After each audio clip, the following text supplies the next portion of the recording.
When the headroom, when the amount of money that the Chancellor has available to spend at the moment is less than the amount of money that Liz Truss cost us in her month of premiership, it seems absurd that the government should even be countenancing the idea of frittering that money away to bribe the electorate with tax cuts that might possibly ensure a hung parliament, or even at some extraordinary stretch of the imagination, a Conservative victory. I don't think it's really possible. All this is wallpapering the bedroom while the house is falling down. And the Institute for Fiscal Studies says that the argument for tax cuts at this moment is weak. That money would be better spent plugging the holes. And we've got so many holes to plug. You could make an argument for spending £15 billion on the railways. You could make an argument for spending it on the health service.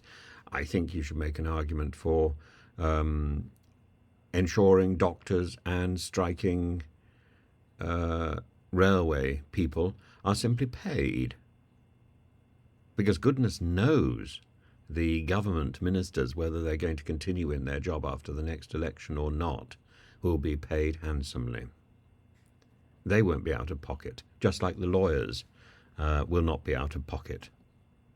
It's slightly shocking, isn't it? Because what do these people actually have to offer? They can't do NHS surgery. They can't drive a train. What do they have to offer? Oh yes, they've got control. They've got their hands on the purse strings. And the tax cuts. The IFS says that tax cuts should wait until the Chancellor is able to do a detailed spending review. Well, that'll take up a bit more time, won't it? We don't think we should be implementing certain tax cuts now, essentially, that are paid for by uncertain spending cuts that might never be delivered. That's what the IFS Deputy Director, Carl Emerson, said. We are barely on course for anything positive. There is only a weak economic case for another sizable net tax cut in the forthcoming budget. They published this report on Tuesday, that's today, ahead of the budget on the 6th of March.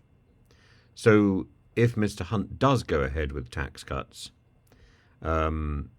he should perhaps look at reforming stamp duty on buying houses or shares, rather than reducing income tax or a further cut in national insurance rates, which he started in January, or which he started in the autumn statement, and which came into effect in January.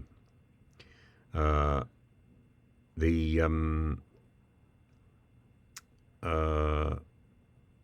likelihood of reducing public services, of producing tax cuts by squeezing public services, particularly things in local government. For example, I believe that the nearest big local government to me, which is Birmingham, is proposing to spend absolutely nothing on the arts. It's extraordinary. The arts are the showcase of talent in our country, and after 14 years, after 13 years, what do we have to show for a Conservative-led government? Hobbling, castrating the arts.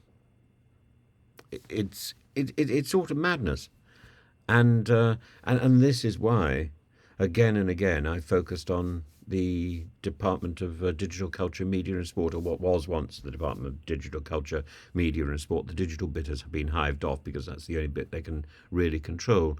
And again, it makes absolutely no sense. Why have an entire department if you slash all the budget for arts in an entire city? And then run around the place pretending you have headroom. You have no headroom. None at all, if an entire city is slashing its budget for the arts. A Treasury spokesperson says, "We are on track to meet our fiscal rules, and total departmental spending will be 85 billion higher after inflation by 2028 to 2029 than at the start of this parliament, including record funding for the NHS."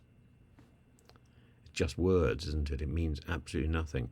Our responsible action with the public's finances mean we could cut taxes for working people and businesses in the autumn statement. Eventually. Well, why? Why? Surely that money should be used to shore up the problems in local government to start with. Shore up the problems in the NHS. You've spent record funding for the NHS. Well, it's still not enough, is it? Still not enough. Why? Because you're paying the bureaucrats in the NHS more than you're paying the doctors and the nurses. That's the problem. You're paying your cronies, your friends, or as Lee Anderson would term it, your mates. And that must be wrong. The only way the NHS is really going to get back on its feet is when those bureaucrats are removed and bureaucracy is trimmed, and the people who minister to the NHS, the people who control that bureaucracy in future, controlling a more streamlined, a more efficient bureaucracy, and do it properly, and don't make the mistakes which routinely are made in the NHS because it's too big and because nobody can be held responsible. When something goes wrong, you get a letter 10 pages long, which must have taken 3 or 4 days to write. 3 or 4 days. It could have been spent doing something useful. 3 or 4 days dedicated to wriggling out of trouble. And that sums up our public services at the moment. The system would rather spend 3 or 4 days, 3 or 4 weeks, 3 or 4 months, 3 or 4 years. It would rather spend £10 million wriggling out of trouble than actually paying up what it owes and sorting things out and making sure things work in the first place. It's all about control. It's all about watching their backs and keeping their mates happy.